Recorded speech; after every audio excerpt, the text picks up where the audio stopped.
Va ora in onda Centro Ronchi. E la linea. Un abbraccio ai nostri radioascoltatori, come sempre, come ogni sabato, ai nostri 14 radioascoltatori e ovviamente al gatto Gregorio, Nicolò, Bruna, Giovanni, cioè quelli che ci seguono da anni, perché questi 14 sono affezionati. Il più grande degli abbracci, come sempre, è a Matteo. Abbiamo iniziato agli inizi dell'estate scorsa una serie di trasmissioni che improntate o incentrate sul problema della democrazia e della sua crisi. E in quell'ottica noi proseguiamo a esaminare anche i fatti che stanno accadendo, perché ne sono semplicemente la spia, la conseguenza di quello che all'inizio era un qualcosa di capito fino a un certo punto, cioè vista come una recuperazione intellettuale. In realtà oggi, lo vedete, è d'attualità e gli argomenti che abbiamo trattato anche per tanti anni addietro durante le trasmissioni domenicali del Centro Culturale Ronchi Pirola sono oggi all'ordine del giorno, vengono riprese anche da giornali piuttosto che da altre trasmissioni molto più importanti. Noi siamo quelli con i nostri 14 radioascoltatori.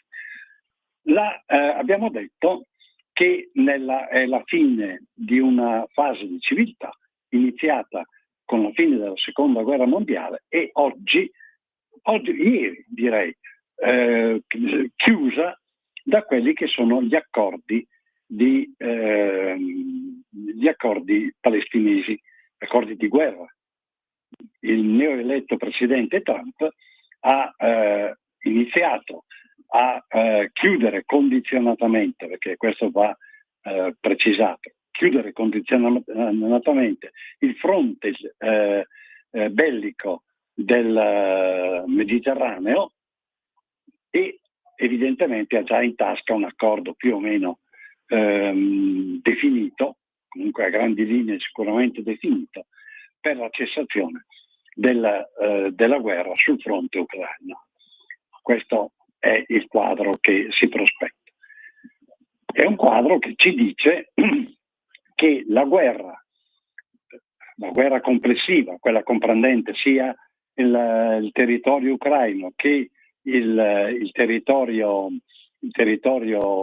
palestinese, la guerra combattuta fra due forze di diversa ispirazione socialista, quella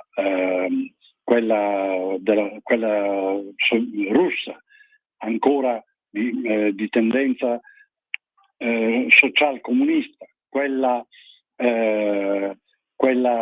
NATO, Unione Europea, quella occidentale, un socialismo di impostazione liberal, come si dice, in realtà viene in questo conflitto, hanno vinto e hanno perso, ma in sostanza sono stati sconfitti, perché da una parte hanno vinto, dall'altra hanno perso, entrambi. Quindi il socialismo, la forza del socialismo che ha spinto, che è stata la matrice ideologica di questa spaventosa guerra che ha distrutto il popolo ucraino, ha distrutto il popolo palestinese, è stata sconfitta. Questo è un dato storico, perché è la prima volta, lasciamo perdere l'invasione dell'Afghanistan, è la prima volta che la matrice socialista che sta alla base di una qualche potenza viene sconfitta militarmente. Qui c'è da entrambe le parti la sconfitta. È la dimostrazione che si deve andare a ricercare qualcosa di diverso, qualcosa di nuovo, e il qualcosa di diverso di qualcosa di nuovo è una concezione diversa anche di questi imperi che esistono, quello che fu l'impero sovietico, poi trasformatosi in Federazione Russa, quello che è l'impero americano, l'impero statunitense, devono trasformarsi con modalità e secondo concezioni che sono diverse. Per tanti anni, molti anni, in questa trasmissione abbiamo detto che si stava preparando, proprio sulla base ideologica del socialismo, si stava da una parte e dall'altra, ma soprattutto da parte statunitense, si andava preparando la più grande, il più spaventoso dei totalitarismi, determinato da quei potentati sovranazionali che avrebbero prima o poi scatenato l'inferno. E infatti è stato scatenato. La guerra d'Ucraina, la guerra palestinese sono lì a testimoniare. Popoli interi distrutti. Avevamo detto che questi potentati non possono che conoscere altro per regolarsi fra loro che la forza. E anche la matrice della guerra d'Ucraina, se il dato oggettivo, giuridico, è la violazione, l'invasione da parte della Federazione Russa del suolo ucraino, le ragioni di questa guerra, cominciata nel 2014 nel Donetsk, con la partecipazione di inglesi e statunitensi, rimane misteriosa. Quali fossero i veri interessi in gioco non lo sappiamo, e chissà quando e se riusciremo a saperlo. Bene, ciò non toglie che la responsabilità prima sia quella di chi va a invadere. Questo è il profilo del diritto, ecco, per essere molto chiari. Ora, avevamo detto appunto che questi potentati, i quali spingono e hanno spinto a controllare ciascuno di noi, impedendogli quella che è impedendo la naturale libertà dell'uomo, era l'indirizzo di schiavizzazione più evidente, più spaventoso. C'è stato detto che erano giopinate, che erano robe da campana a martello, che eravamo fuori di testa, leghisti appunto, che fantasie più incredibili. Detto questo, dai grandi fra virgolette, esponenti della pubblica opinione, della stampa nazionale e internazionale.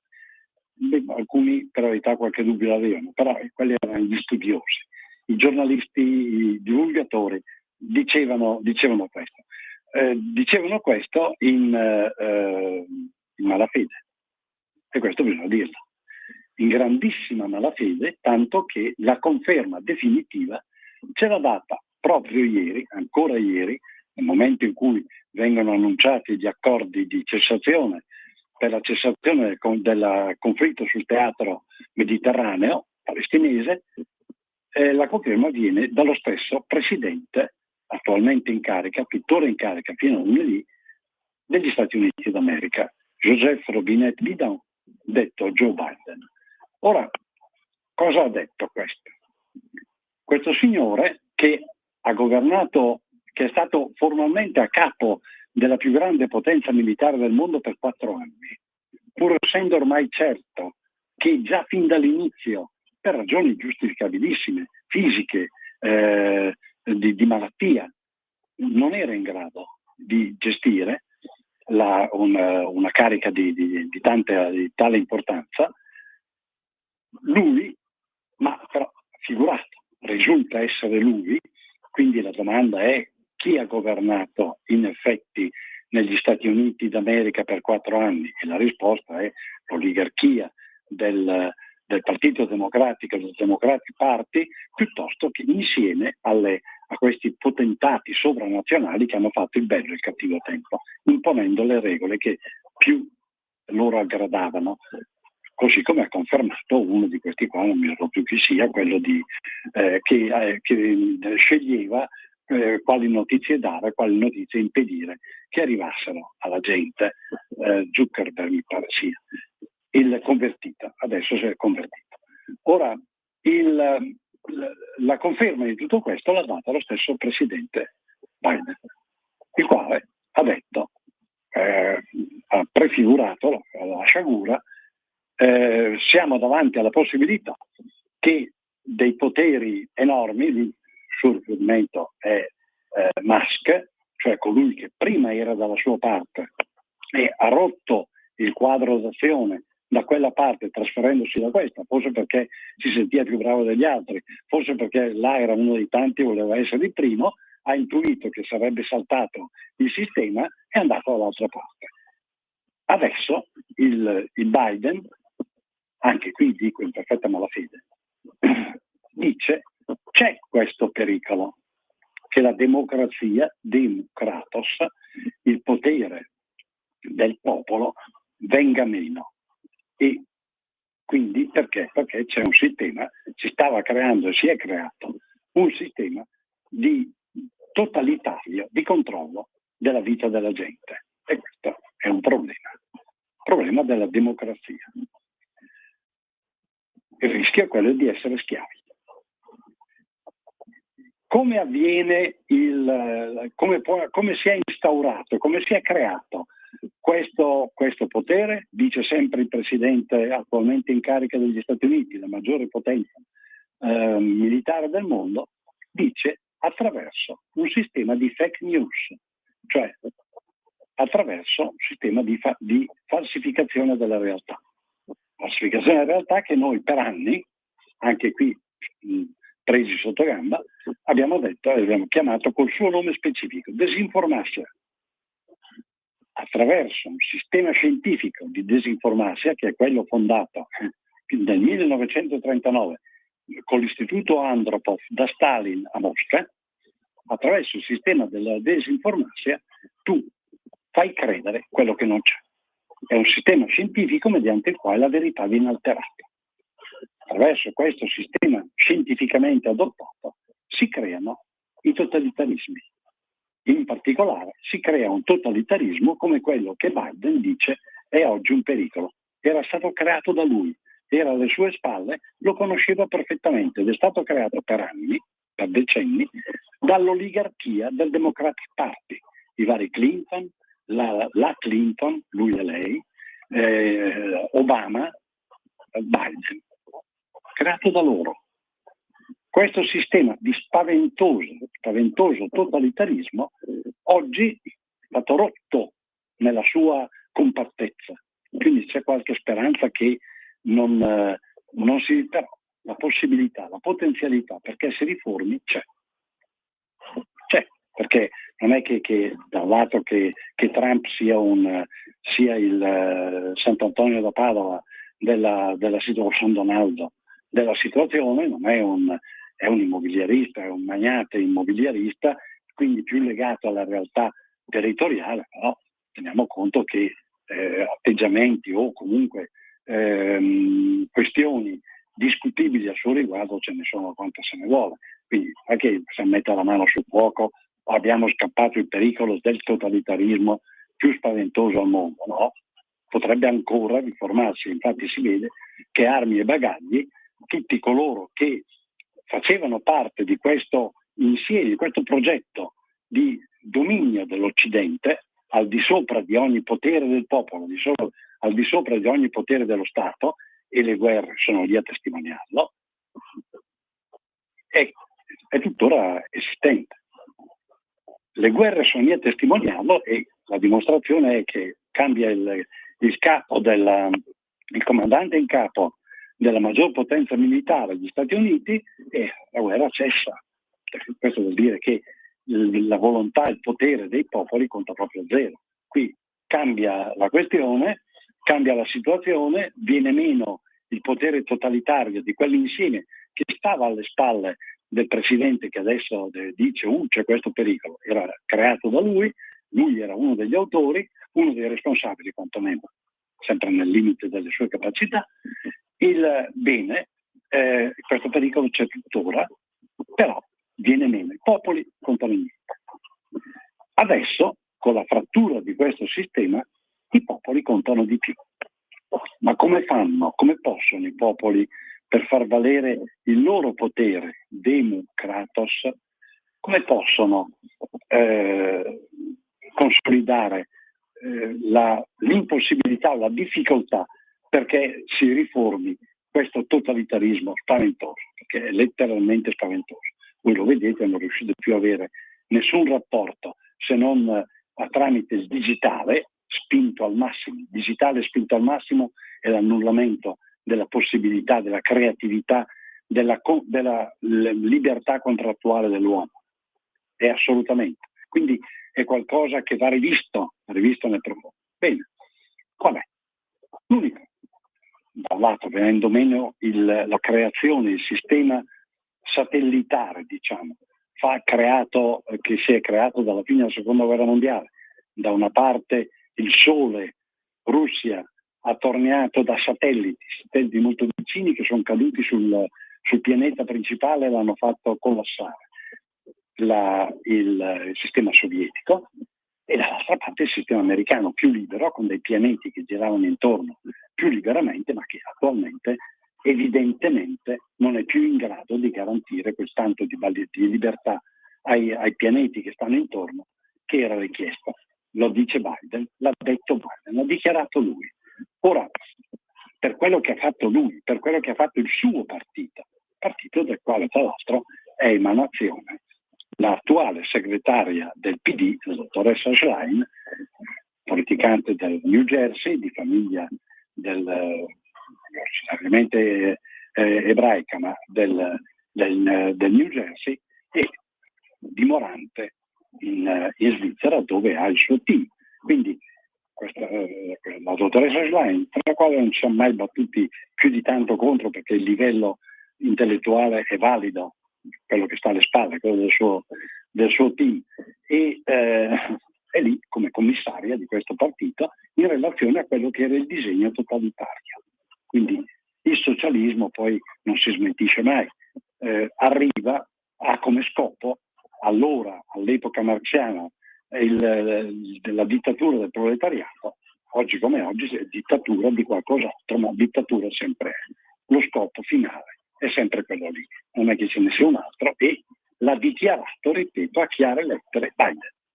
Non l'ho detto io, l'ha detto lui, è lì da leggere. Ora, quindi qual è l'antidoto? L'antidoto è il ritorno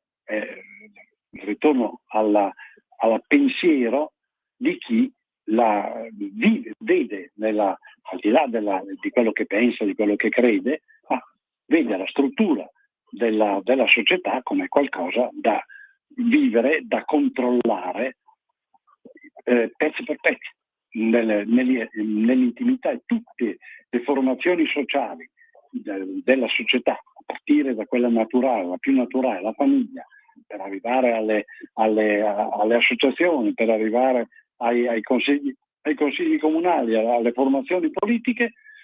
Tutte devono avere la possibilità la disponibilità al colloquio interno, alla critica, alla discussione, al controllo della loro attività.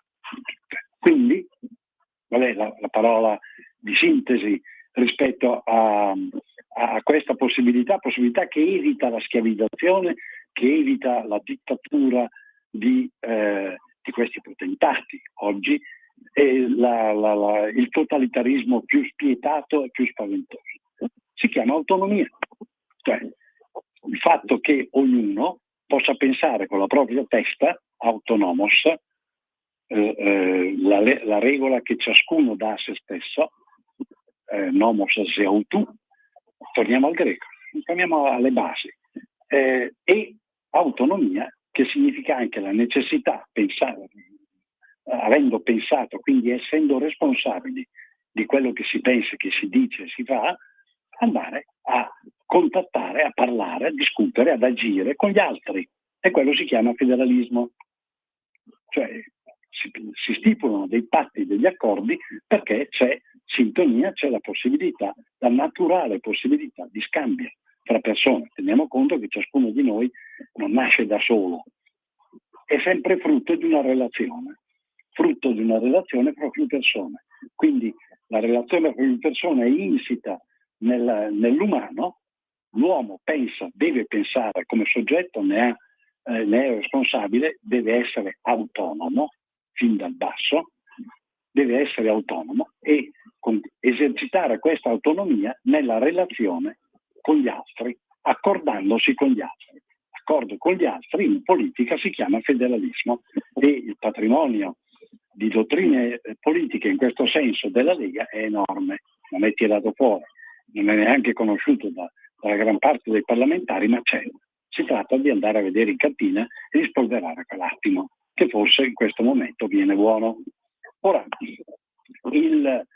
questo è il quadro che vale in tutto il sistema che si è creato, che soprattutto dopo il trentennio socialista in Italia deve essere anche rimodellato, perché il trentennio socialista iniziato con certamente anche prima, ma iniziato certamente con Mani Pulite, il trentennio socialista in Italia ha inciso in questo senso, nel senso di intruppare la gente nella cosiddette, quelle che sono state chiamate comunità, in quelle che sono state il senso della comunità, in quelle che sono state chiamate organizzazioni, strutture, ma alla fine hanno strutturato una società dove la gente è stata ingabbiata, più o meno, poco o tanto.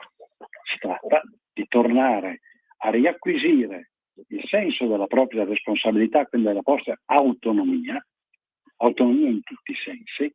Quindi attenzione, autonomia significa nomos, significa regola, significa legge, quindi anche a se stessi imporre dei comportamenti che sono il bilanciamento di diritti e di doveri, perché altrimenti non è nomos, non è legge quella che ha soltanto diritti e non ha doveri, non è legge, non è nomos, zautu, cioè di se stessi, cioè sapersele imporre da sé, sapere nel rispetto altrui.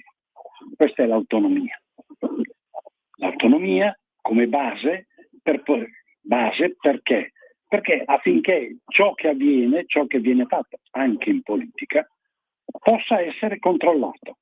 Perché una delle cose, uno degli elementi, anzi l'elemento forse fondamentale della democrazia non è tanto la partecipazione, come è stato detto, certo, anche la partecipazione è essenziale, il poter discutere, il poter parlare, il poter convenire con altri, non è soltanto quello, è il controllo, la base è il controllo, cioè ciò che il gruppo,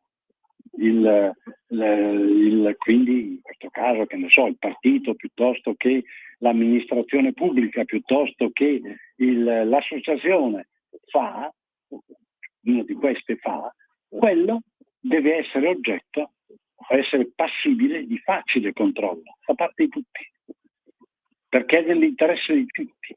Essendo nell'interesse di tutti, tutti hanno il potere, il diritto di controllare, senza intralciare l'attività, senza poter mettere i bastoni fra le ruote in un'attività che è utile socialmente, andare a controllare, sì. Così come si controllano i conti di casa, così come si controllano i conti nelle varie società dove si va a vedere. Infatti i reati societari sono reati, quelli dove si alterano i bilanci, sono reati, benissimo, così come si ha questo potere, lo si deve avere in tutto il settore pubblico. Nel settore pubblico questo, oggi come oggi, secondo la concezione socialista, è in larga parte impedito. Pensate che se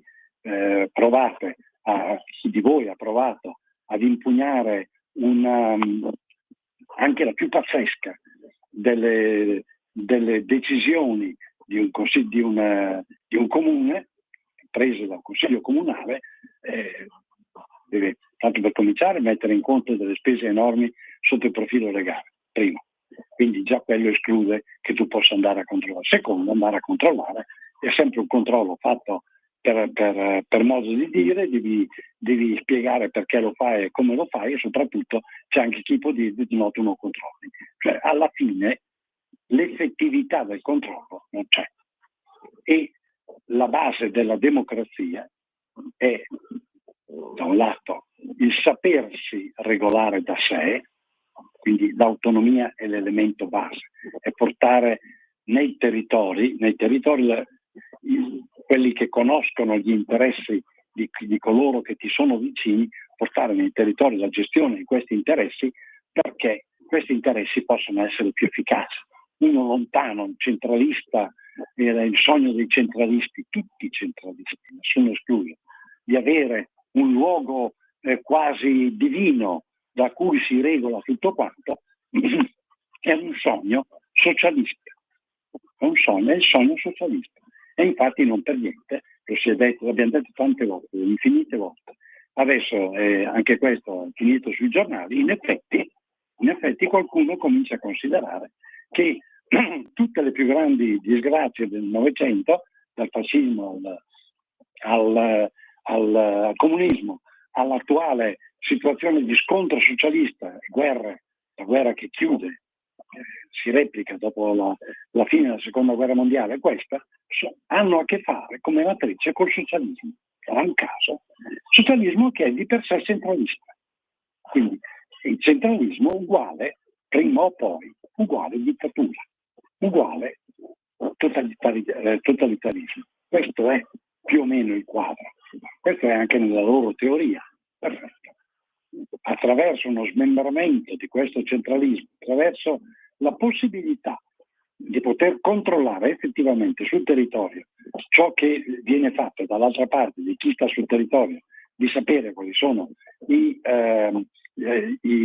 esigenze del popolo, del suo popolo, è fondamentale. Fondamentale e rompe il criterio meccanicistico, anche se non piace come dizione, ma il criterio meccanicistico, sostanzialmente meccanicistico del socialismo. Loro hanno il materialismo dialettico, ma sostanzialmente è un meccanismo di adeguamento, ma sempre meccanismo.